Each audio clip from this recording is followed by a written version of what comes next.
कहानी का ये 9वां भाग देखने से पहले इसके पहले सभी भाग अवश्य देखें। बेंगलोर एयरपोर्ट पर परिणीता को छोड़कर अभिमन्यु वापस आ गया। आज वो बहुत खुश था। अभी सब सो ही रहे थे। केवल दादी ही उठी थी जो निशा की माँ के साथ गार्डन में धीरे धीरे घास पर चल रही थी। अभिमन्यु उनके पास गया और जोर से उन्हें चिपका लिया। और मेरी यंग लेडी कैसी हो? दादी अभिमन्यु के मुंह से 2-2.5 साल पहले अभिमन्यु के द्वारा कहे जाने वाले वाक्य को सुनकर शॉक्ड हो गई। जब से निमिषा के साथ हादसा हुआ था, अभिमन्यु ने बोलना कम कर दिया था। उसके पहले अभिमन्यु ऐसे ही दादी माँ को छेड़ा करता था। दादी माँ अभिमन्यु के माथे को चूमती हुई नम आंखों से बोली, क्या बात है, आज मेरा बच्चा बहुत खुश है। परिणीता ने हाँ कर दी क्या? अभिमन्यु हैरानी से दादी माँ को देखने लगा। दादी हूँ तेरी, बचपन से जानती हूँ, तेरी हर बात समझती हूँ, पर ये नहीं जानती थी कि मेरे साथ साथ परिणीता तुझे भी पसंद है। वो तो गुड्डी ने मुझे बताया। दादी हंसने लगी। अभिमन्यु ने हैरानी से पूछा, गुड्डी ने? उसने कब कहा? दादी माँ कान पकड़कर खींचने लगी। तू क्या समझता है, तेरी गुड्डी अभी भी गुड्डी ही है। वो तो पहले दिन से ही गैस कर रही थी, क्योंकि उस दिन से पहले कभी भी तुम्हारे आसपास कोई लड़की दिखाई नहीं थी। फिर तुम कानपुर गए, उसके बाद वो फिर यहाँ आई और जैसे तुम उसे डाइनिंग टेबल पर देख रहे थे, बच्चे हम समझ गए। बाकी बचा कल कार में जो तुम एक दूसरे को देखकर मुस्कुरा रहे थे, वो सब बताया गुड्डी ने। और कुछ बताओ? क्या? दादी कान तो छोड़ो, विहान को जगाना है, वरना वो छोटी लेडी डॉन मुझे मार डालेगी अगर उसे देर हुई। दादी अभिमन्यु के कान छोड़ते हुए बोली, अच्छा, पर एक बात बताऊं, अपनी गुड्डी को भी अपनी भाभी बहुत पसंद है। अभिमन्यु कान छुड़ाकर अंदर भाग गया और दादी हंसने लगी। अंदर विहान सो रहा था और उधर मिताली कमरे में टहल रही थी। अभिमन्यु ने गुड मॉर्निंग कहा। सर जी देखिए जरा, वो आपकी प्रिय दोस्त जागी कि नहीं? मुझे घर जाकर रेडी भी होना है, नहीं तो आप यहाँ का एड्रेस बता दीजिए, मैं कैब बुक कर लूंगी। अभिमन्यु बोला, अरे नहीं, बस अभी 10 मिनट में मैं उसे भेज रहा हूँ, तब तक आप रेडी होकर नीचे पहुंचिए। दादी माँ आपको चाय पीने के लिए बुला रही है, मिताली ने ओके कहा और वॉशरूम में चली गई। नीचे दादी उसके लिए चाय पर वेट कर रही थी। गुड मॉर्निंग दादी जी, मिताली कहते हुए बैठ गई। गुड मॉर्निंग बेटा, और रात में नींद तो अच्छे से आ गई ना? मिताली अटकते हुए बोली। हाँ, मिताली को रात की सारी घटनाएं याद आ गई। हाँ, आ गई थी। किचन से सर्वेंट ने चाय और मक्खन ब्रेड लाकर रख दी। मिताली ने अपनी और दादी माँ की चाय कप में डाली और उन्हें पकड़ाकर खुद पीने लगी। मैं तो कह रही थी कि बेटा आप यहीं से ऑफिस चली जाओ, इस बहाने थोड़ा और रुक लेती। अभिमन्यु ये बिहान थोड़ी जल्दी निकलकर तुम्हें छोड़ देंगे। इस बहाने से दादी मिताली से परिणीता के बारे में और बात कर पाती। पर मिताली को पहली बार वो भी परिणीता की गैर मौजूदगी में झिझकन लग रही थी। नहीं दादी जी, फिर कभी आऊंगी, आज एक जरूरी मीटिंग है, तब उसके लिए मुझे घर से पेन ड्राइव लेनी है। दादी माँ बोली, अच्छा, तब कोई बात नहीं, लेकिन तुम और परिणीता आना जरूर। अब परिणीता तो आएगी ही, मिताली ने मन ही मन कहा। ऊपर अभिमन्यु विहान को हिला हिला कर जगा रहा था। भाई मेरे उठ जा, तुझे छोड़ने जाना है मिताली को, वो लेट हो जाएगी। अरे यार मुझे सोने दे, वैसे भी तेरी लव स्टोरी के चक्कर में पूरी रात काली हो गई। तू छोड़ा ना अपनी साली आधी घरवाली को। अभिमन्यु गुस्से में बोला, हाँ कुत्ते, मैं छोड़ा था, लेकिन तेरा घर उसी तरफ है। अंकल का सुबह से 2 बार मैसेज आ चुका है। आज तेरी मम्मी का डॉक्टर से चेकअप का टाइम फिक्स है और तुझे लेकर जाना है उन्हें। अरे हाँ यार, मैं तो भूल ही गया। विहान जल्दी से उठ बैठा, फटाफट कपड़े पहनकर अभिमन्यु के साथ नीचे आ गया। दादी माँ ने उन दोनों के लिए भी चाय निकाल दी। थोड़ी ही देर में विहान और मिताली सबसे विदा लेकर बाहर आ गए। विहान मिताली को कार के पास लेकर आया। वो नाइट सूट ही पहने था। मिताली पीछे बैठने जा रही थी कि विहान ने खुड़क दिया, ड्राइवर नहीं हूँ तुम्हारा, आगे बैठो। मुझे नहीं बैठना आगे, अभी भी ये देखो। मिताली अपना घूंघट दिखाने लगी। तुम्हारा क्या भरोसा, कब गाड़ी ठोक दो। मैं अपने मम्मी पापा की इकलौती बेटी हूँ। हाँ तो मेरे घर में भी कोई क्रिकेट टीम नहीं बनाई मेरे माँ बाप ने, विहान चिढ़कर बोला। एक तो ड्राइवर बनकर इन्हें छोड़ने जाओ और इनके नखरे भी देखो। किसने कहा था? मुझे भी कोई शौक नहीं तुम्हारी कार में बैठने का, मिताली तुनक कर बोली। विहान चिढ़कर बोला, अरे यार सुबह सुबह दिमाग मत खाओ, वैसे ही तुम लोगों के पीछे नींद हराम है, बैठो। मिताली गुस्से में बोली, नहीं बैठना। और मैंने क्या किया? तुम लोगों ने ही सारी रात काली कर दी। विहान बौखला गया। एक तो रात में चढ़ी ढंग से उतरी भी नहीं थी और अभिमन्यु ने जगा दिया था। खुद तो मौज से सो रहा होगा और मुझे इस भूखी शेरनी के सामने फेंक दिया। विहान ने उसे घूर कर देखा और बोला, जंगली बिल्ली की तरह हर समय कांटे को काहे दौड़ती हो? मिताली कार से नीचे उतर आई और पैदल चलने लगी। मुझे नहीं जाना तुम्हारे जैसे पागल ऊंट के साथ। क्योंकि विहान की लंबाई 6 फीट से ऊपर ही थी, इसलिए मिताली ने ताना मारा था। क्या? विहान का अब दिमाग खराब हो रहा था। वो गुस्से में बोला, मैं ऊंट तो तुम हो चुईया, जिसकी जबान कतरन जैसे चलती है। अब इससे पहले मैं जबरन तुम्हें कार में बिठाऊं, चुपचाप बैठ जाओ। मिताली ने फिर भी नहीं सुना तो विहान ने उसको आगे बढ़कर गोद में उठा लिया। मिताली अपने हाथ पांव चलाने लगी, लेकिन सचमुच में हाइट में वो विहान से काफी छोटी थी। उसकी हाइट मुश्किल से 5'2" या 3" ही होगी। विहान ने उसे पीछे की सीट में धकेला और गेट लॉक कर दिया और फिर बड़बड़ करते हुए ड्राइविंग सीट पर बैठ गया और कार चलाने लगा। ये लैला मजनू के चक्कर में मेरी बंसी बजाई जा रही है। अरे भाई माशूका तुम्हारी, साली तुम्हारी, मेरी बैंड काहे बजा रहे हो? पीछे से मिताली ने उसका गला पकड़ लिया। ए मिस्टर, कौन माशूका, कौन साली? और ये जो जबरदस्ती तुमने मुझे किडनैप किया है ना, अगर चाहूं तो तुम्हें अभी जेल की हवा खिला दूं। विहान अपना गला छुड़ाते हुए बोला, अरे गला छोड़ बिल्ली, वरना एक्सीडेंट हो जाएगा।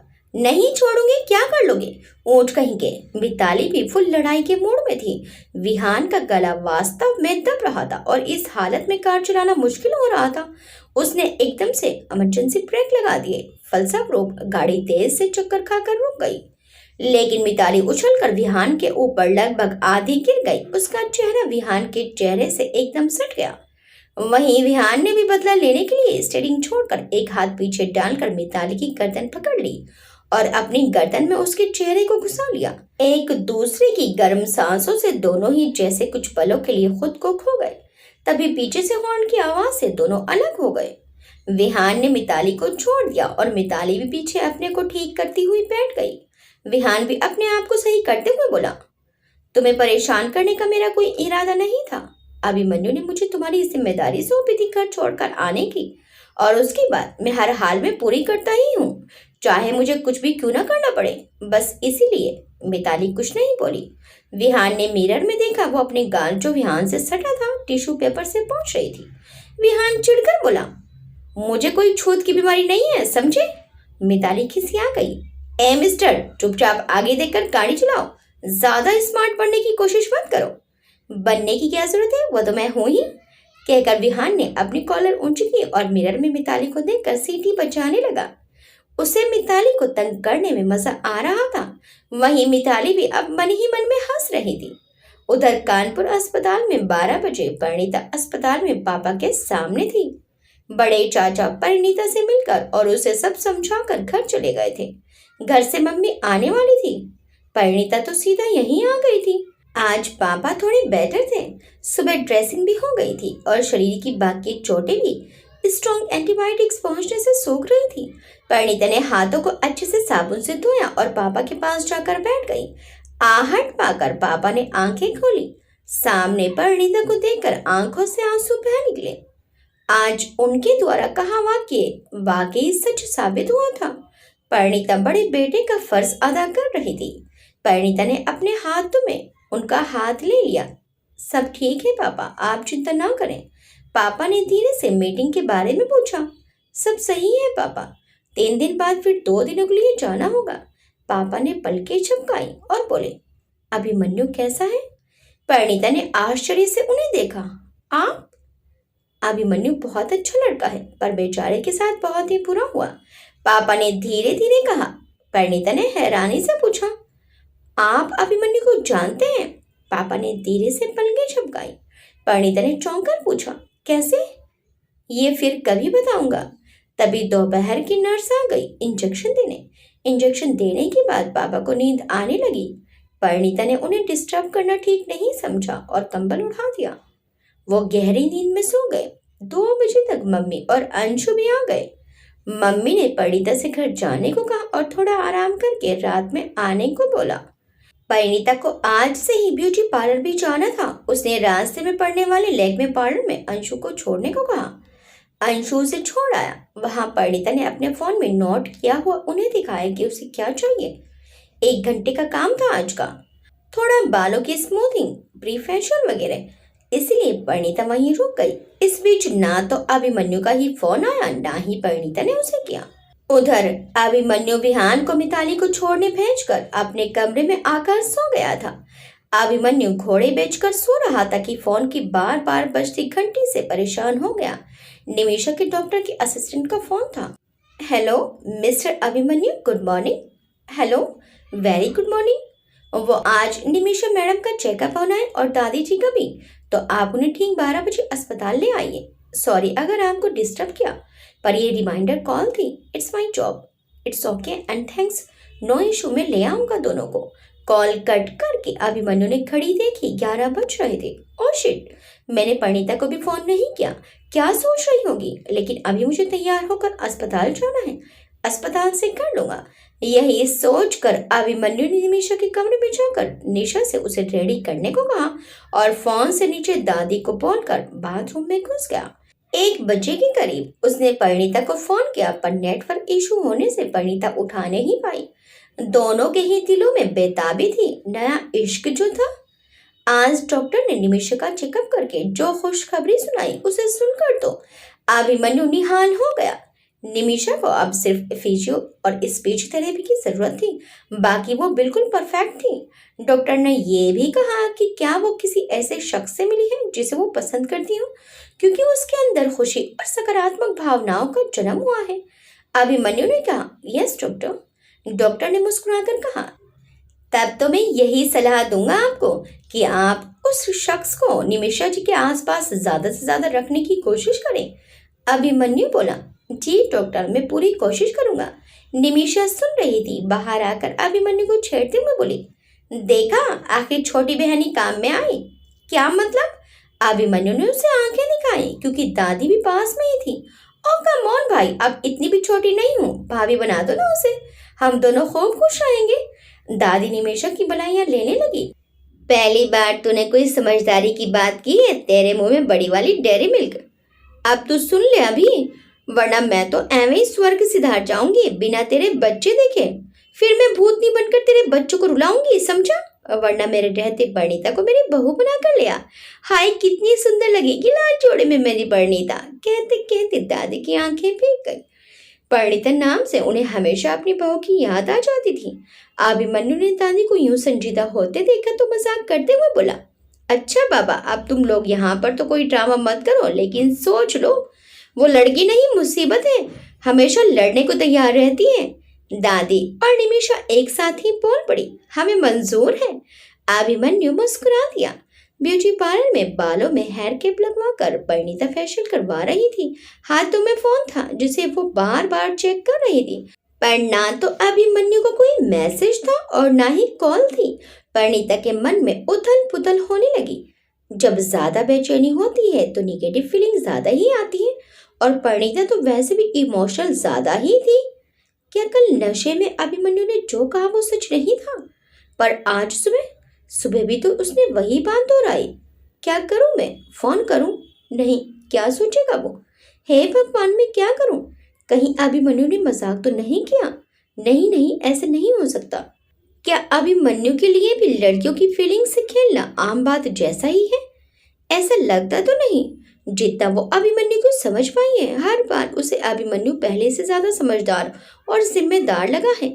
वो औरतों की इज्जत करता है। फिर अभी तक उसने ना तो मेरा और ना ही पापा का हाल पूछा। उधर अभिमन्यु दादी और निमिषा को घर छोड़कर ऑफिस निकल गया।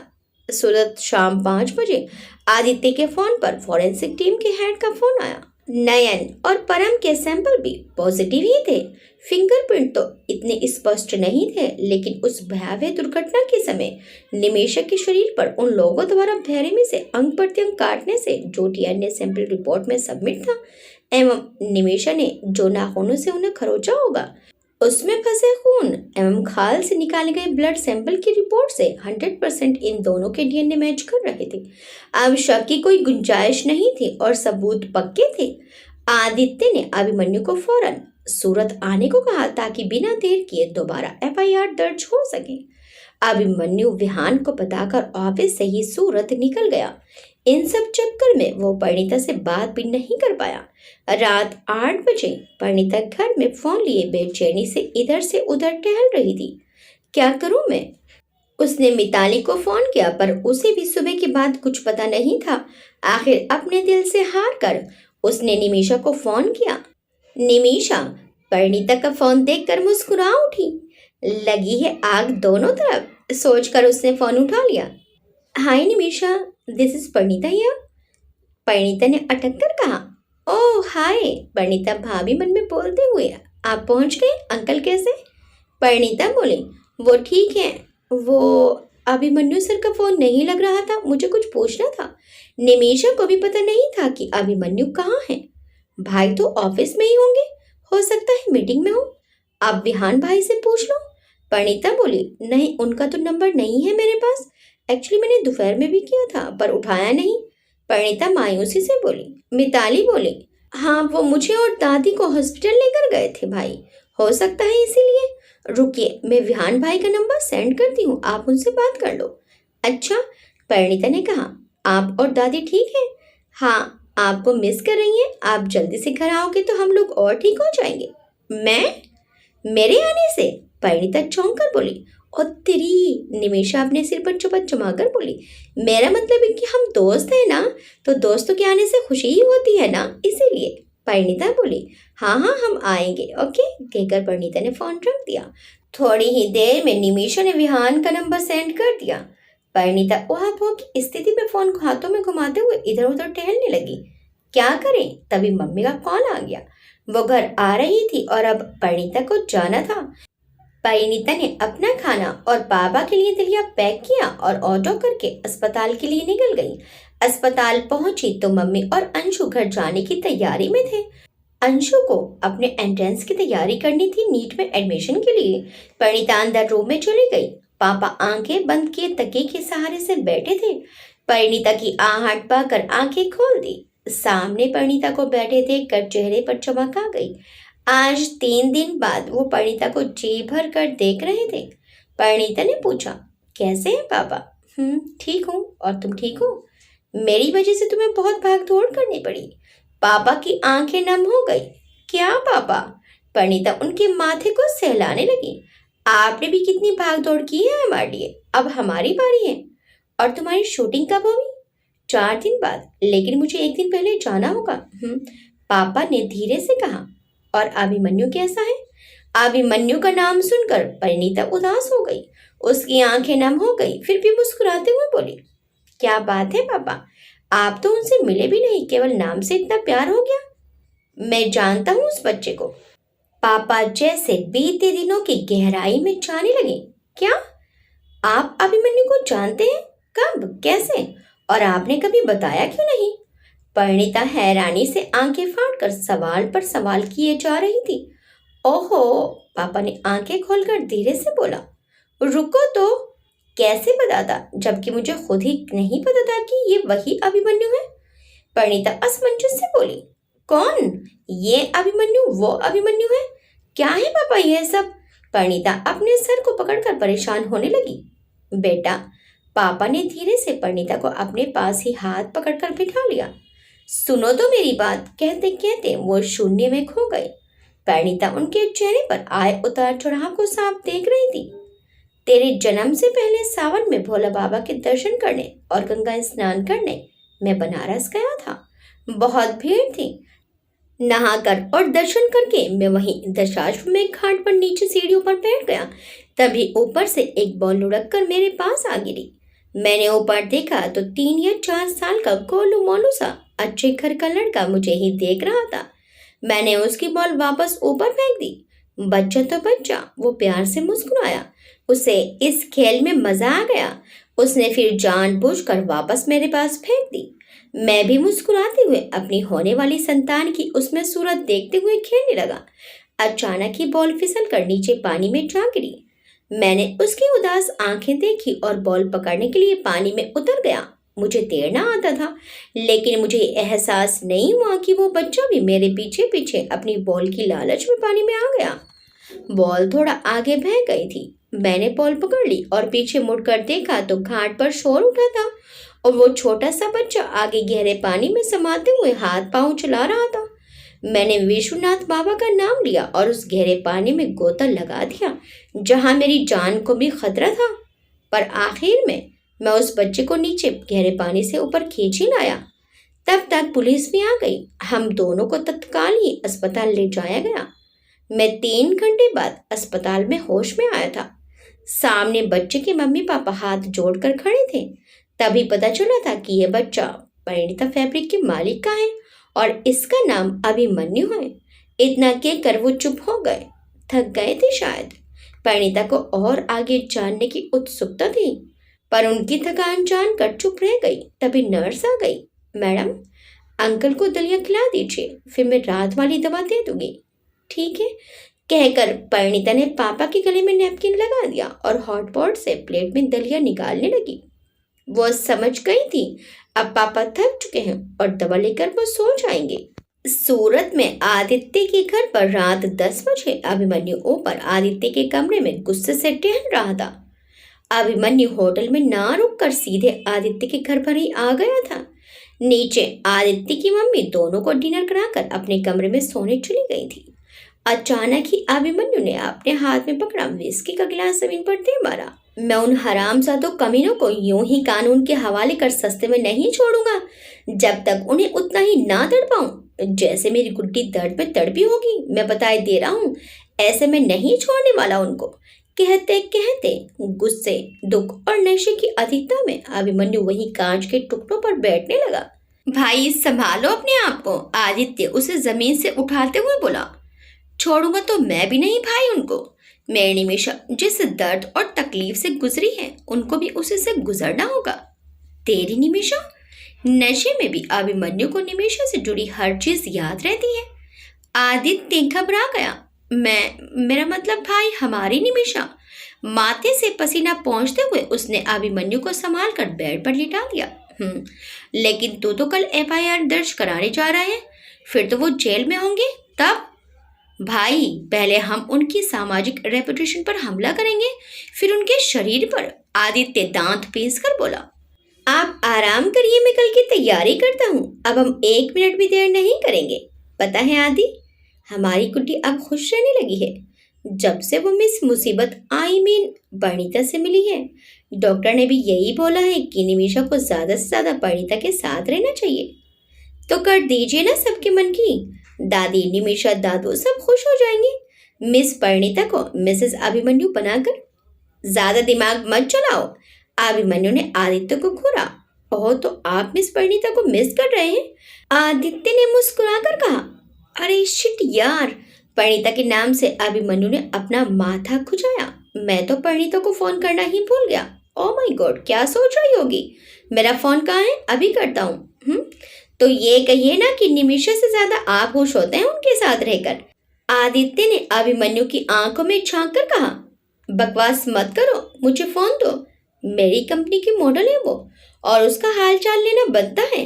अभिमन्यु आदित्य के गाल पर हाथ फेर कर बोला। आदित्य ने फोन उठाकर अभिमन्यु को पकड़ा दिया और बोला, ओके भाई, आप अपने मॉडल का हाल चाल जानिए, तब तक मैं स्टडी रूम में जाकर कल की फाइल तैयार करता हूँ। मुस्कुराते हुए वो रूम के अंदर ही बने एक छोटे रूम में चला गया और अभिमन्यु ने परिणीता को फोन लगा दिया। परिणीता ने पापा को दलिया खिलाकर उनके चेहरे को वाइप करके आराम से लिटा दिया और नर्स को दवा देने को बोल दिया। दवा और इंजेक्शन लेते ही पापा गहरी नींद में सो गए। वहीं परिणीता भी सामने बेडनुमा छोटे से काउच पर लेट गई। वो बार बार फोन हाथ में उठाकर चेक कर रही थी। अभिमन्यु का कोई भी कॉल या मैसेज ना पाकर चेहरे पर मायूसी छा गई। आंखों से आंसू बह निकले और मन में गुस्सा भर गया। मैं ही बेवकूफ हूँ जो ऐसे अमीरों से उम्मीद लगा बैठी। समझना चाहिए था कि जमीन की धूल कभी आसमान को नहीं छू सकती। लेकिन कल तो नशे में था, पर आज तो होश में था। फिर उसने वो सब बातें क्यों की? दिल ने सवाल किया। दिमाग हाजिर था जवाब देने के लिए। तू पागल है, इतना भी नहीं समझती। तुझे मॉडल बनाया अपनी कंपनी का, जबकि तू अच्छे से जानती है तेरे पास मॉडल बनने जैसी अपीलिंग नहीं है। हाँ सुंदर है, तू फिटिंग भी ठीक ठाक है, पर मॉडल बनने के लिए सिर्फ यही नहीं चाहिए, वरना हर तीसरी सुंदर लड़की मॉडल या हीरोइन बन जाती। वो तुम्हें अपने चक्र में फंसा रहा है। पहले मॉडल, फिर थोड़ी सी चिकनी चुपड़ी बातें, उसके बाद तेरा फायदा उठाएगा और मन भरने के बाद तुझे आउट कर देगा। संभल जाओ अभी भी। परिणीता पसीने पसीने हो गई। घबराहट में बोतल का पानी अपने चेहरे पर डाल लिया। तभी दिल ने तसल्ली दी। इतना मत सोच, वो ऐसा नहीं है। ऐसा होता तो क्या पहली बार में तेरा फायदा ना उठा लेता? तुझे तो पता भी ना चलता। वो नशे में ही तुझे कहीं किसी सड़क पर फिर से छोड़ आता। सोच सोच, क्यों उसने मंदिर में तेरी हेल्प की, क्यों उसने होटल में उस लड़के के तुझे छूने पर उसकी इतनी पिटाई की, क्यों तुझे कानपुर तक छोड़ने गया। क्यों? क्योंकि उसे तेरी परवाह है। वो फिक्र करता है तेरी और प्यार भी करता है तुझसे। हाँ बताने का, जताने का तरीका थोड़ा अलग है, पर तो उसने अभी तक फोन क्यों नहीं किया?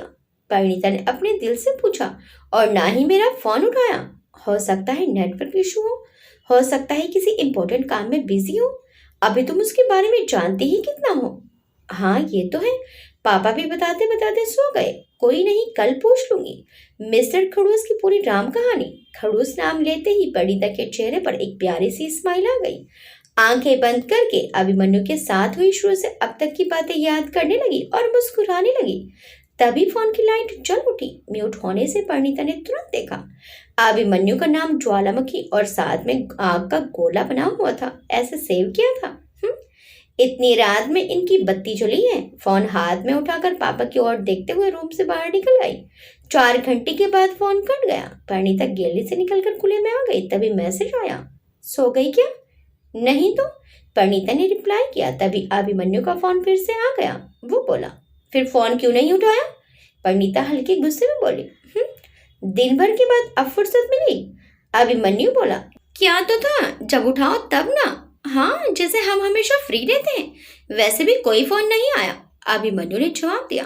अच्छा, तो क्या हम झूठ बोल रहे हैं? परिणीता अपने हाथों की उंगलियां देखते हुए बोली। हमें क्या पता। अंकल कैसे हैं? परिणीता ने मुंह फुलाकर और रूठे स्वर में जवाब दिया। पता नहीं। अच्छा सॉरी, वो मैं बिजी था। खड़ूस है, खड़ूस ही रहेंगे। परिणीता मुंह में बड़बड़ाई। क्या कहा? तारीफ कर रही हो तो खुलकर कहो। परिणीता चिढ़कर बोली। तारीफ और आपकी, मेरा दिमाग खराब है। जब देखो गुस्सा नाक पर रहता है।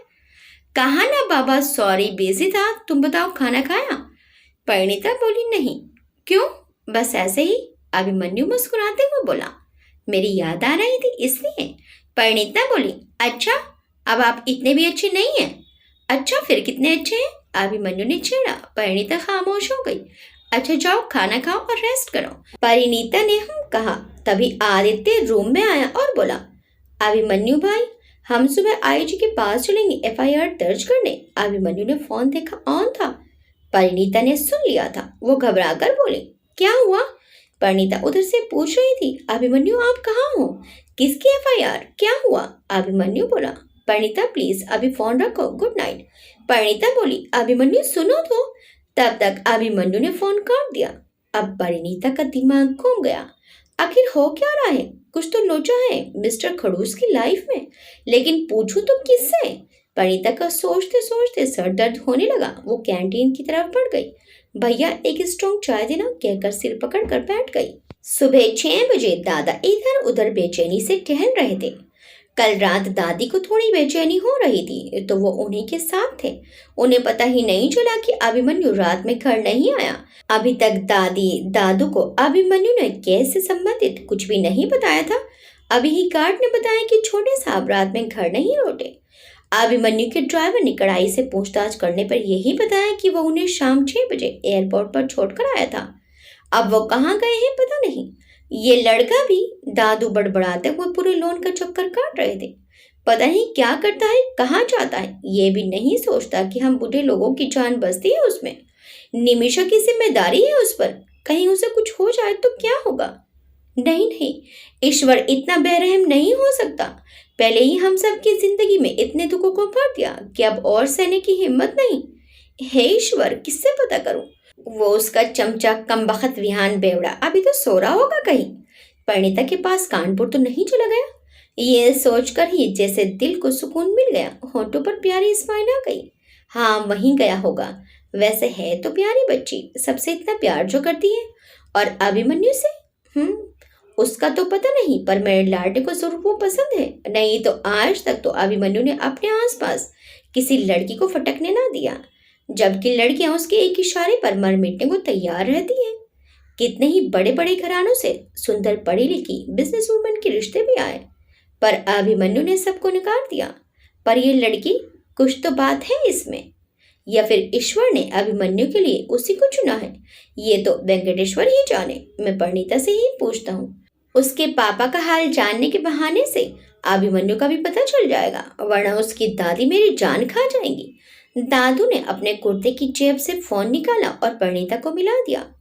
अभिमन्यु ने जब परिणीता को मॉडल बनाने का फैसला किया था, तब परिणीता की फोटो और फोन नंबर दोनों दादू को सेंड किया था, ताकि दादू भी परिणीता को देख लें और उसकी आवाज सुन सकें। कानपुर अस्पताल सुबह 6:30 बजे नर्स अभी अभी पापा को चाय ब्रेड खिलाकर दवा लेकर गई थी। परिणीता ने भी वार्ड बॉय को पैसे देकर अपने लिए चाय मंगवा ली थी। तभी दादू का फोन आ गया। चूंकि परिणीता के फोन में दादू का नंबर नहीं था, इसीलिए वो अनजान नंबर देखकर सहम गई। कल रात की आदित्य की बातें सुनकर वैसे उसे रात भर चैन नहीं मिला। रात भर वो अभिमन्यु के बारे में सोचती रही। आखिर रहस्य क्या है? मिसर खड़ूस उसकी लाइफ में। उसने डरते डरते फोन उठा लिया। हेलो, कौन? मैं अभिमन्यु का दादा बोल रहा हूँ। क्या आप परिणीता जी हैं? दादू ने बड़ा ही शिष्टाचार निभाते हुए कहा। दादू का फोन सुनते ही परिणीता के हाथों से फोन छूटते छूटते बचा। जी जी, हम परिणीता हैं। प्रणाम दादाजी। परिणीता की आवाज से पता चल रहा था कि वह जरूरत से ज्यादा घबरा रही थी। घबराइए मत, दादू ने अपनी आवाज में मिठास भरते हुए कहा। हमने आपके पापा का हालचाल लेने के लिए फोन किया है और आपको परसों निकलना भी है, तो आप उसकी प्रॉपर तैयारी तो कर रही है ना? जी जी दादाजी। पापा ठीक है, अभी 9 या 10 दिन और लगेंगे अस्पताल में। और हाँ, हमें याद है परसों का टिकट अभिमन्यु सर जी ने करवा दिया था। हाँ दादाजी, हम वैसी ही तैयारी कर रहे हैं जैसा उन्होंने हमें बताया था। परिणीता एक ही सांस में सब कुछ कहकर चुप हो गई। अच्छा अच्छा, ठीक है। कल रात अभिमन्यु से मुलाकात नहीं हुई ना, बस इसीलिए। दादू पूछना तो चाहते थे कि पूछे अभिमन्यु तो नहीं है वहां, पर कह नहीं पाए। परिणीता प्यार से बोली, कोई बात नहीं दादाजी, हमें आपसे बात करके बहुत अच्छा लगा। सर देर रात आए होंगे और अभी सो रहे होंगे, इसलिए शायद आपसे नहीं मिले होंगे। परिणीता ने अपनी बात क्लियर की। रात में जो उसने सुना था वो बताना उसे ठीक नहीं लगा, और फिर अभी वो जानती ही कितना थी उन लोगों को। यहाँ दादू ने ठंडी सांस ली, लेकिन फिर अगले ही पल चिंता की लकीरों ने उनके चेहरे को घेर लिया। अगर कानपुर नहीं तो फिर कहाँ? अब तो उस बेवड़े को जगाना ही होगा, वरना अंदर होम मिनिस्टर मेरा पूरा इंटरोगेशन कर डालेंगी। दादू ने विहान को फोन मिलाया। पापा परिणीता के चेहरे पर पल पल आए बदलावों को नोट कर रहे थे। रात भर अच्छी नींद लेने से वो काफी फ्रेश महसूस कर रहे थे। उन्होंने परिणीता को अपने पास बुलाया। क्या हुआ बच्चे? उन्होंने परिणीता के चेहरे पर प्यार से हाथ को फेरा। परिणीता बोली, कुछ नहीं पापा, वो सर जी के दादाजी का फोन था, उनका हालचाल पूछ रहे थे, पर वो अभिमन्यु के लिए अपनी फिक्र छुपा नहीं पाई। पापा बोले, अभिमन्यु की चिंता हो रही है? परिणीता आश्चर्य से पापा को देखने लगी। पापा मुस्कुरा दिए। पापा बोले, पापा हूँ तुम्हारा, तुम कब क्या महसूस करती हो सब जान जाता हूँ। मैंने उसे उस दिन हल्का सा देखा था जब तुम्हें छोड़ना आया था। उसके बाद तुम्हारी मम्मी और बड़े चाचा ने मुझे सब बताया, कैसे फूफा बुआ और मौसी ने तुम्हें और उसे लेकर तुम दोनों को ही अपमानित किया। तुम्हें उसकी फिक्र है और उसे तुम्हारी। दोस्त होने के नाते ये नॉर्मल है, मैं समझ सकता हूँ, पर अगर उससे आगे भी कुछ है तो तुम मुझे बता सकती हो, एक दोस्त समझकर। प्रणीता अपनी पलकें झपकाने लगी। उसे विश्वास ही नहीं हो रहा था कि उसके वही पापा हैं जो हमेशा उसकी पढ़ाई लिखाई के अलावा सिर्फ सीमा में रहकर बोलते थे। पापा मुस्कुराए। वो परिणीता की मनोदशा अच्छी तरह से समझ रहे थे। पापा मुस्कुराते हुए बोले, क्या हुआ बच्चे? कहावत कही गई है, बेटा हो जाए आप बराबर, समझे उसको बाप बराबर। तो आज मेरी बेटी मेरे कद के बराबर आ गई है, उतनी ही रिस्पॉन्सिबल, उतनी ही समझदार। तो मुझे भी तेरे बाप के अलावा तेरा दोस्त, तेरा हमराज भी बनना पड़ेगा। हालांकि ये काम तेरी मम्मी का है, लेकिन वो बेचारी कभी घर गृहस्थी के चक्कर से निकलकर बाहरी दुनिया से परिचित नहीं हो पाई। बस इसीलिए परिणीता पापा के लिपट गई। आप बहुत अच्छे हो पापा, और तुम मेरी बहुत बहुत अच्छी बेटी, पापा ने उसकी पीठ सहलाते हुए कहा। परिणीता बोली, पापा आप कल अभिमन्यु सर के बारे में बता रहे थे, आगे बताइए ना। पापा उसे देखकर बोले, हाँ हाँ बताता हूँ, पहले कैंटीन से एक बढ़िया अदरक वाली चाय ले आओ, अभी मंगाती हूँ, कहकर परिणीता ने फोन से कैंटीन वाले को फोन मिलाकर कह दिया। हाँ तो अब बताइए। परिणीता उनके हाथों को पकड़कर बैठ गई। पापा भी पीछे टेक लगाकर छत की तरफ देखने लगे। उसके बाद उन लोगों ने मेरा बहुत सम्मान किया, बहुत धनराशि देने की और उसे स्वीकार करने की मुझसे गुजारिश भी की, पर बेटा जान की कीमत कभी दौलत के तराजू में नहीं तोली जा सकती। वो मेरी सज्जनता से बहुत प्रभावित हुए। मुझे उन्होंने अपने बेटे का जीवन दाता माना और हमेशा के लिए मुझे अपने दोस्त की तरह मुझे अपने दिल में जगह दी। पापा रुक गए। चाय आ गई थी। परिणीता ने लाने वाले को कीमत के अलावा टिप भी थी और चाय लेकर फिर से पापा को देखने लगी। उनका कानपुर बिजनेस के सिलसिले में अक्सर आना जाना होता था। जब भी वो आते एक टाइम का खाना हमारे घर पर जरूर खाते, और तेरे जन्म के समय भी आए थे। अभिमन्यु की मम्मी नहीं आई थी क्योंकि उस वक्त अभिमन्यु की बुआ की बेटी हुई थी, पर 1 साल बाद ही अभिमन्यु की बुआ और फूफा जी की एक एक्सीडेंट में मृत्यु हो गई। उनकी ससुराल वाले लालची थे और बच्ची को नुकसान पहुंचा सकते थे, तो अभिमन्यु के दादाजी उसे अपने साथ ले गए। अभिमन्यु के माता पिता ने उसे अपनी बेटी माना और उसकी परवरिश का पूरा जिम्मा ले लिया। अभिमन्यु की माता का व्यवहार बहुत अच्छा था। इतने बड़े घर की बहू होने के बाद भी उनमें तनिक भी घमंड नहीं था। साक्षात देवी समान थी। हमें उनका स्वभाव बहुत पसंद आया, इसीलिए जब तू पैदा हुई तो हमने तेरा नाम उनके नाम के ऊपर परिणीता रखा। एक बार अभिमन्यु के पापा ने तेरे हाथों में सोने के कड़े पहनाते कहा था, गुरुजी अगर सब सही रहा और बच्चों की मर्जी हुई तो ये लक्ष्मी मेरे घर की रोशनी बनेगी। वो कड़े आज भी तेरी मम्मी के पास रखे हैं, पर ये बात मैंने तेरी मम्मी को नहीं बताई क्योंकि वो माँ थी और माँ की उम्मीदें टूटती हैं तो बहुत बुरा लगता है। मेरा और अभिमन्यु पापा का व्यवहार ऐसे ही चलता रहा। उनकी राजस्थान में भी हवेली है क्योंकि वो लोग राजस्थान के ही रहने वाले हैं। कई बार जब वो राजस्थान आए तब मैं भी उनकी हवेली उनसे मिलने गया था, पर उनकी माताजी और पिताजी से कभी मुलाकात नहीं हो पाई। वो कभी कभी बनारस आते, पर मैं तेरे जन्म के बाद जिम्मेदारी के बढ़ते बनारस कम ही जा पाया। फिर वो भी 2 बच्चों की वजह से थोड़ा व्यस्त हो गए तो कानपुर उनके मैनेजर आने लगे, पर फोन बदस्तूर जारी रहा। फिर एक दिन पता चला कि अभिमन्यु के मम्मी पापा की एक्सीडेंट में मौत हो गई। मैं भी भागकर राजस्थान गया क्योंकि यहीं पर उनका असली घर था और यहीं अंतिम संस्कार की सारी रस्में होनी थी। उनके अलावा और किसी से मेरा इतना परिचय ना था। उस समय उनके अंतिम संस्कार में शामिल होने के लिए वहां काफी भीड़ थी। ऐसे में किसी से मुलाकात होना संभव नहीं था। फिर मैं भी एक आम आदमी की तरह उनकी अंतिम यात्रा में शामिल हुआ और आंसू बहाते हुए वापस आ गया। तब अभिमन्यु मात्र 14 साल का था और उसकी बहन 9 या 10 साल की। दोनों मुझे 1-2 बार ही मिले थे, घर पर नमस्ते करके अंदर चले जाते थे। बाकी उन्हें मेरे बारे में ऐसी कोई खास जानकारी ना थी। बाद में पता चला अभिमन्यु के पीछे दौलत के लालच में कई लोग लग गए हैं। अभिमन्यु के पापा का वो सब कुछ हथियाना चाहते हैं और पैसे के लालच में अभिमन्यु की जान को भी खतरा था, इसलिए उसके दादा दोनों बच्चों को अपने साथ बेंगलोर ले गए। ये बात उनके घर के एक पुराने नौकर ने फोन पर मुझे बताई क्योंकि वही मेरा ध्यान रखता था जब मैं राजस्थान जाता था।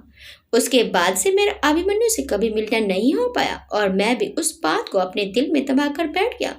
पर देखो, होता वही है जो ईश्वर की मर्जी होती है। कहीं न कहीं जतन करके उन्होंने तुम्हें अभिमन्यु से मिलवा ही दिया। परिणीता के माथे पर पसीने की बूंदें छलक उठी। क्या सचमुच ये ईश्वर की मर्जी है? उसका बार बार अभिमन्यु के सामने आना। पर अभिमन्यु अभिमन्यु की मर्जी क्या है? और दादू दादी, क्या ये कहानी उन्हें वास्तविक लगेगी या फिर कहीं वो इसे छोटे गरीब आदमी के द्वारा अपनी बेटी को बड़े घर की बहू बनाने के लिए सब रचित फरेब न मान ले? पापा उसके हाथों को दबाते हुए बोले, बेटा अभी इसका जिक्र करना उचित नहीं। तुम जैसे अपना काम कर रही हो ईमानदारी से उसे पूरा करो। और जैसा कि अभिमन्यु के पापा ने कहा था, यदि तुम दोनों की मर्जी हुई तभी ये बात बाहर आएगी, वरना नहीं। हाँ पापा, कहकर परिणीता ने भी उनके हाथों को कसकर पकड़ लिया। इधर दादू विहान को फोन लगा रहे थे। 6-7 बार घंटी बजने के बाद आखिर विहान ने फोन उठा ही लिया। जैसे ही उसने दादू की फोटो देखी, बेड पर उछलकर बैठ गया। लग गई लंका। बड़बड़ाते हुए उसने फोन उठाया। अभिमन्यु का सख्त आदेश था कि जब भी वो कहीं बाहर होगा तब विहान अपना फोन हमेशा खुला रखेगा, क्योंकि अभिमन्यु की बाद घर की रिस्पॉन्सिबिलिटी विहान की ही होती थी। वो अटकते हुए बोला, जी दादू। कहाँ हैं हमारे साहबजादे? फोन पर दादू की कड़कती आवाज आई। विहान ने झूठ बोलना उचित नहीं समझा, क्योंकि अब जो भी होगा सबके सामने आएगा ही। वो घबराते हुए बोला, जी दादू, वो सूरत गया है। दादू चौंक कर बोले, सूरत? अचानक से क्या हो गया जो वहां जाना पड़ा? जहां तक मैं समझता हूँ सूरत में तो अब कोई काम नहीं। दादू ने डपटा। सच सच बताओगे? मैं सच कह रहा हूँ दादू, वो सूरत गया है। आदित्य ने बुलाया था, लेकिन पूरी बात मुझे भी नहीं मालूम। बस उसने ये कहा कि जल्द ही अपनी गुड्डी को न्याय मिलेगा। दादू को एकदम से झटका लगा। क्या क्या कह रहे हो तुम? गुड्डी न्याय? आदित्य, क्या बात है? दादू गुड्डी का नाम सुनकर रोने जैसी हालत में आ गए। विहान जल्दी से बोला, दादू दादू, आप चिंता ना करें, जो होगा अच्छा होगा। अभिमन्यु कुछ ऐसा नहीं करेगा जो परिवार के विरुद्ध हो। वो कोई भी कदम बिना आपको बताए नहीं उठाएगा, विश्वास रखिए। विहान दादू को फोन पर समझा रहा था, पर दादू वो तो लड़खड़ा कर वहीं घास पर बैठ गए थे। फोन हाथ से छूट गया और दादू गुड्डी के बीते हुए कल के दर्द में डूब गए। विहान उधर से हेलो हेलो करता रह गया। माली और गेट पर खड़े गार्ड ने जब उन्हें इस तरह जमीन पर बैठे देखा तो भागकर उनके पास आए। दादू बेसुध थे और फोन से हेलो हेलो की आवाज आ रही थी। गार्ड ने फोन उठा लिया। विहान ने घबराते हुए कहा, दादू दादू। गार्ड ने कहा, बड़े मालिक गिर पड़े हैं। विहान जी, आप जल्दी से आइए। Oh shit! विहान ने माथे पर हाथ दे मारा। तुम दादू को अंदर ले जाओ, मैं डॉक्टर को फोन करता हूँ। जी, कहकर माली और गार्ड मिलकर दादू को संभालने लगे। इधर विहान ने अभिमन्यु के फैमिली डॉक्टर को फोन करके तुरंत ही राजवंश मेंशन पहुंचने को बोला और खुद लोअर के ऊपर टी शर्ट डालते हुए चाबी और फोन उठाकर स्लीपर में ही धड़धड़ाता हुआ सीढ़ियों से नीचे आया। विहान के मम्मी पापा हॉल में बैठे चाय पी रहे थे। अरे इतनी जल्दी कहाँ भागे जा रहे हो? चाय तो पीते जाओ, मम्मी आवाज देती रह गई। विहान बिना बोले कार की तरफ भागता चला गया। पापा, दादू की तबीयत खराब हो गई है, मैं वहीं जा रहा हूँ। चिल्लाते हुए वो कार में बैठता हुआ बोला। ये लड़का भी ना, मम्मी बुरा सा मुंह बनाकर बोली।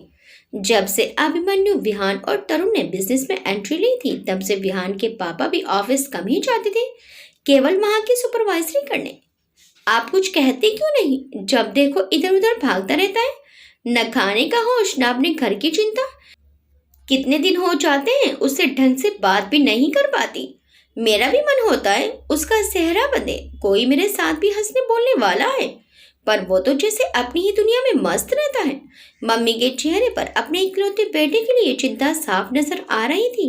विहान के पापा ने गंभीर स्वर में कहा, तुम्हारी सोच अपनी जगह सही है, पर तुम ये भी जानती हो कि विहान के लिए अभिमन्यु क्या है। अभिमन्यु अगर राम जी हैं तो विहान लक्ष्मण जी हैं। जब तक श्री राम सीता जी से ब्याह नहीं करेंगे तब तक उर्मिला की आशा तो छोड़ ही दो मैडम जी। और उनके श्री राम जी कब सीता मैया को लाएंगे? मम्मी अभी भी संतुष्ट नहीं थी। ये तो तुम भी जानती हो कि श्री राम जी ने क्या प्रण लिया है। जब तक निमिषा के दोषियों को फांसी नहीं हो जाती वो घोड़ी नहीं चढ़ेंगे। अपहरण प्रण होता है, चाहे उस युग में लिया गया हो और चाहे इस युग में लिया जाए। और देखा जाए तो ठीक भी है, उस बच्ची ने कितनी तकलीफ सही है, शारीरिक मानसिक, वो तो है। मम्मी एक पल के लिए निमिषा के दुख दर्द में डूब गई, लेकिन अगले ही पल फिर से अपने संतान के लिए स्वार्थी हो गई। और मैं कौन हूँ? मैं क्या कोई नहीं हूँ उसकी? अरे मैडम जी, बच्चे बड़े हो गए हैं, अब हम और आप बस आराम करें और घूमे फिरें। कुछ निर्णय उन पर छोड़ दीजिए। आपको तो बस भाषणबाजी आती है, कहकर मुंह फुलाए वो अंदर चली गई। विहान के पापा एक ठंडी सांस लेकर बोले, हे ईश्वर, ये राम लक्ष्मण की जोड़ी सदैव बनी रहे। उधर विहान मन ही मन बढ़ाते हुए फुल स्पीड में कार चला रहा था। आज बेटा तेरी खैर नहीं, अभिमन्यु तेरी ऐसी बैंड बजाने वाला है। क्यों बताया मैंने उसकी सूरत जाने के बारे में? दादू जल्दी सही हो जाए उसके आने के पहले, वरना मेरे चेहरे पर ऐसे पंच पड़ेंगे कि अगले 10 दिनों तक चेहरा छुपाकर घूमूंगा। घर पहुंचने के पहले ही दादू होश में आ गए थे। डॉक्टर भी आ गए थे। विहान ने जैसे ही दादू को सोफे पर बैठे देखा, उसने इत्मीनान की सांस ली। दादू उसको घूरने लगे, लेकिन उनकी परवाह ना करके विहान ने डॉक्टर साहब से कहा, क्या हुआ, सब ठीक तो है? ठीक है, चिंता की ऐसी कोई बात नहीं, थोड़ा मेंटल स्ट्रेस हो गया था और उम्र तो है ही, बस इसीलिए चक्कर आ गया था। मैंने दवा दे दी है, इनके लिए यही अच्छा होगा कि ये और दादी जी खुश रहें। किसी भी तरह का तनाव दोनों के लिए हानिकारक है। अभिमन्यु की देखा देखी सब उन्हें दादा और दादी जी ही कहते थे। विहान बोला, जी डॉक्टर, हम ध्यान रखेंगे। विहान डॉक्टर को बाहर तक छोड़ने गया और खुली हवा में ताज़ी हवा अपने अंदर भरने लगा, क्योंकि पता था अंदर सभी सवालों के जवाब देने होंगे। चल बेटा तैयार हो जा, ये कहकर वो अंदर आ गया। अब खुद कुछ बोलोगे? दादाजी की गंभीर आवाज सुनाई दी। विहान बोला, दादू मैं सच कह रहा हूँ, मुझे इतना ही मालूम है कि आदित्य का फोन आया था दोपहर में और अभिमन्यु तुरंत ही सूरत निकल गया था। अब वो क्यों गया ये मुझे भी नहीं मालूम, क्योंकि मेरी अभिमन्यु से बात ही नहीं हो पाई। सच्ची में दादू, गॉड प्रॉमिस। विहान ने इतनी मासूम सी सूरत बनाकर कहा तो दादू को हंसी आ गई। अच्छा अच्छा, रहने दे, नौटंकी करने को नहीं कहा मैंने। वैसे ही ये तो मैं जानता हूँ, अभिमन्यु जो भी कदम उठाएगा परिवार की भलाई के लिए ही उठाएगा, पर उसकी ये बात मुझे नहीं पसंद कि जब तक काम पूरा होने की आशा ना हो वो तब तक मुझे कुछ नहीं बताता। विहान बोला, हाँ तो अब ये समझिए दादू कि जो 2 सालों में नहीं हो पाया वो अब होगा। अब उन कमीनों को, कहते कहते विहान की आंखें गुस्से से लाल हो गई, पर दादू के सामने गाली बकी। इसके पश्चाताप में सॉरी भी बोला। दादू ने उसको अपने पास बुलाया और उसे सीने से चिपका लिया। तुम्हारी जीभ पर मां सरस्वती जी विराजे। मरने से पहले एक यही मेरी अंतिम इच्छा है। विहान एकदम से बोल पड़ा। मरने की बात ना करिए दादू, अभी तो आपको अपने पड़पोती खिलानी है। दादू मुस्कुराते हुए बोले, हाँ हाँ करो तो शादी तुम दोनों, एक ही मंडप में ब्याह दूंगा दोनों को। दादू ने विहान के कान खींचे। क्या दादू, आप भी? विहान ने लड़कियों की तरह शर्माते हुए कहा और दादू से अपने कान छुड़ाए। दादू उसकी एक्टिंग देखकर हंस दिए। इधर सूरत में सुबह 9 बजे आईजी के ऑफिस में आईजी डीआईजी साहब आदित्य और अभिमन्यु बैठे थे। मामला हाई प्रोफाइल था और मामराज साहू जैसे पावर वाले और बेंगलोर के नामी गिरामी रेस्टोरेंट्स के मालिकों का नाम था। इधर अभिमन्यु में पावर और पैसे में किसी से कम नहीं था, इसलिए बड़ी ही कॉन्फिडेंशियल मीटिंग थी। कैसे एफआईआर हो, कैसे गिरफ्तार किया जाए और शुरुआत में मीडिया को कैसे मैनेज किया जाए, यही सब बातें हो रही थी। सारे सबूत आईजी साहब की टेबल पर थे, बस उनकी परमिशन लेनी थी। वैसे तो आईजी साहब ने अपने जीवन में काफी राजनीतिक दबाव झेले थे, पर अब उनकी नौकरी के कुछ महीने ही बचे थे, इसलिए उन्हें इस केस में पीड़िता को न्याय दिलवाना ही था। सारी बातें तय हो गई। तय ये हुआ कि निमिषा की मेडिकल कंडीशन देखते हुए केस बेंगलोर में दर्ज कराया जाए और बेंगलोर पुलिस यहाँ से गज्जू को गिरफ्तार करे। तब तक गज्जू के ऊपर सूरत पुलिस कड़ी निगरानी रखेगी और मामराज साहू पर भी। पर ये काम पहले चुपचाप ही होगा। आईजी ने फाइल पर सिग्नेचर किए और डीआईजी महोदय से आदित्य और अभिमन्यु को साथ देने और मामले की गोपनीयता बनाए रखने को कहा। अभिमन्यु और आदित्य ने दोनों को ही धन्यवाद दिया और बाहर आ गए। अभिमन्यु ने अपना और आदित्य दोनों के बेंगलोर के टिकट बुक कराए और सीधे एयरपोर्ट निकल गए। डीआईजी साहब भी अपने विश्वसनीय ऑफिसर्स को, जो आदित्य के साथ इस केस में इन्वेस्टिगेशन कर रहे थे, उन्हें गज्जू और मामराज साहू पर कैसे नजर रखनी है समझाने लगे। अभिमन्यु और आदित्य बैंगलोर चले गए और परिणीता सुबह से पापा के मुंह से अपने और अभिमन्यु के बचपन के संबंध जानकर जैसे किसी रूहानी दुनिया में पहुंच गई थी। जैसे कोई पिक्चर की रील चल रही हो जिसमें पूर्व जन्म की अधूरी प्रेम कहानी इस जन्म में पूरी होने जा रही हो। परिणीता के हृदय में अभिमन्यु के लिए अथाह प्रेम का सागर हिलोरे लेने लगा। उसका दिल अभिमन्यु की आवाज सुनने, उसका चेहरा देखने के लिए मचल उठा। 9 बज रहे थे। आज परिणीता का ब्यूटी सेशन 4-5 घंटे का था, इसलिए मम्मी 10 बजे आने वाली थी। अंशु को मना कर दिया था परिणीता ने। उसने उसे घर पर रहकर पढ़ाई करने को बोला। बड़े चाचा को भी मना कर दिया था, जब तक वो है तब तक वो आराम कर ले। उसका मन नहीं माना। बाहर जाकर अभिमन्यु को वीडियो कॉल मिला दिया। अभिमन्यु और आदित्य तब सूरत एयरपोर्ट पर चेक इन कर रहे थे। फोन बजने पर परिणीता का वीडियो कॉल देखकर उसने काट दिया, फिर मैसेज टाइप करके भेज दिया, अभी बिजी हूँ, बाद में करता हूँ। परिणीता ने पढ़ा, फिर मैसेज भेजा, प्लीज बस 5 मिनट, मुझे तुम्हें देखना है। अभिमन्यु ने जवाब दिया, अभी नहीं, कहाना नहीं कर सकता। क्यों नहीं कर सकते? परिणीता भी हर्ट हो रही थी, वो जिद पर आ गई। अभिमन्यु ने रिप्लाई किया, नहीं बता सकता, तुम समझती क्यों नहीं? परिणीता ने लिखा, समझना ही तो चाहती हूँ आपको, आखिर आप इतने रहस्य में क्यों हैं? अभिमन्यु ने जवाब दिया, कोई रहस्य नहीं, फालतू का दिमाग मत लगाओ, समझी? और अब मैं फोन रख रहा हूँ। परिणीता बहुत ज्यादा हर्ट हो गई थी, उसकी आंखों से आंसू गिरने लगे। अब मुझे भी बात नहीं करनी मिस्टर खड़ूस, देख लेना। तभी मम्मी सामने से आती दिखाई थी। वो पापा और परिणीता का नाश्ता और दोपहर का खाना लाई थी। परिणीता ने झट से अपने आंसू पोंछ लिए और मुस्कुराती हुई मम्मी से टिफिन ले लिया और बातें करती हुई रूम में चली गई। शाम 5 बजे बैंगलोर राजवंश मैंशन में अभिमन्यु की कार पोर्च में आकर रुकी और उससे अभिमन्यु और आदित्य निकलकर अंदर आए। आदित्य आज 1.5-2 साल बाद इस घर में आया था। जब वो निमेशा से मिलने आया था और निमेशा ने मिलने से इनकार कर दिया था। अब कैसी होगी? क्या आज मिलेगी? धड़कते दिल से आदित्य ने हॉल में कदम रखा और ऊपर की तरफ देखने लगा। अभिमन्यु आदित्य और निमेशा की दोस्ती को बचपन से जानता था और ये भी जानता था कि काफी टाइम से निमेशा ने अपने संबंध सबसे तोड़ लिए थे, यहाँ तक कि अपने बेस्ट फ्रेंड आदित्य से भी। अभिमन्यु ने मुस्कुराकर कहा, आज मिलोगे अपनी बेस्ट फ्रेंड से? अब वो मिलेगी, डोंट वरी। अभिमन्यु आदित्य को बिठाकर किचन में कॉफी और स्नैक्स बोलकर ऊपर चला गया। निमिषा टीवी पर कोई फिल्म देख रही थी और हंस भी रही थी। अभिमन्यु कुछ देर दरवाजे पर खड़ा उसे हंसते हुए देखता रहा। क्या वो सही करेगा? कहीं दोबारा तो निमिषा को वही दर्द बर्दाश्त नहीं करना पड़ेगा। कहीं उसकी हालत पहले जैसी ही तो नहीं हो जाएगी। क्या वो सही कर रहा है? अभिमन्यु की आंखें नम हो गई। तभी निशा ने उसे देख लिया। अरे भैया, आप कब आए? दीदी आपको सुबह से याद कर रही थी। हाँ, जरा वो जरूरी काम आ गया था। अभिमन्यु कमरे के अंदर आते हुए बोला। लो भाई, आप घूस देनी पड़ेगी। अभिमन्यु निमिषा की favourite nuts and fruit chocolate देते हुए बोला। निमिषा अपनी फेवरेट चॉकलेट देखकर बहुत खुश हो गई और बोली, आप बहुत स्वीट हो भाई। कहकर अभिमन्यु ने उसके बाल सहलाए। नीचे आदित्य आया है, मिलना चाहोगी? निमिषा खामोश हो गई। अच्छा, मैं चेंज करके नीचे जाता हूँ, तेरा मन करे तो आ जाना। अभिमन्यु फ्रेश होकर नीचे आ गया। दादू भी इवनिंग वॉक करके आ गए थे।